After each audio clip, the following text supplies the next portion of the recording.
యుద్ధాలు జరుగుతున్నప్పుడు safe place ఎక్కడా అని చూస్తారు. ఇప్పుడు ఫర్ ఎగ్జాంపుల్ ఉక్రెయిన్ మీదకి రష్యా యుద్ధం ప్రారంభం అవడానికి కారణం యూరప్ దేశాలు ఉక్రెయిన్ రెచ్చగొట్టడం, ఉక్రెయిన్ రెచ్చిపోవడం. ఆ రెచ్చిపోయినప్పుడు రష్యా దాడికి సిద్ధపడుతున్నటువంటి సందర్భంలో ఉక్రెయిన్ పౌరులు శరణార్థులుగా వివిధ దేశాలకు వెళ్ళారు. ఆ చుట్టుపక్కల ఉన్నటువంటి పోలెండు అట్లాంటి నాటో దేశాలే కాకుండా యూరప్ దేశాలకు కూడా వాళ్ళని పెద్ద ఎత్తున తీసుకువెళ్ళారు. అక్కడ వాళ్ళు సెటిల్ అయ్యారు.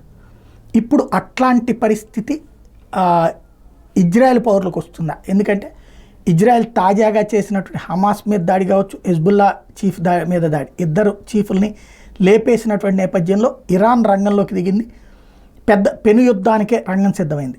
ఈ దశలో ఇజ్రాయెల్ యూదులు మాత్రం భారతదేశమే తమకి సేఫ్ అని భావిస్తున్నారు. డేవిడ్ మ్యాన్సర్ ఐడిఎఫ్ అంటే ఇజ్రాయెల్ డిఫెన్స్ ఫోర్స్కి సంబంధించినటువంటి ఎక్స్పర్ట్ చెప్పే మాట ఏంటంటే India is a safe haven for Jews and important to us. ఇది తాజాగా ఆయన ఇచ్చినటువంటి స్టేట్మెంట్. అంటే ఒకవేళ మీ పిల్లలు, మీ భర్త, మీ వాళ్ళు కుటుంబ సభ్యులు, తండ్రి వీళ్ళందరూ యుద్ధంలో పాల్గొనేటట్టు అయితే మీరు సేఫ్గా ఉండాలనుకుంటే, ఎందుకంటే యూరప్ దేశాల్లో కూడా ఇప్పుడు శరణార్థులుగా చేరినటువంటి వాళ్ళు ఈ ఇరాను, ఈ ముస్లిం సామాజిక వర్గానికి సంబంధించిన వాళ్ళు ఉన్నారు కాబట్టి వాళ్ళు అక్కడ యోధుల మీద దాడి చేస్తున్నారు, యూదుల మీద. కాబట్టి అదే ఇండియా అయితే మనకి సేఫ్ ప్లేస్ అని చెప్తున్నారు.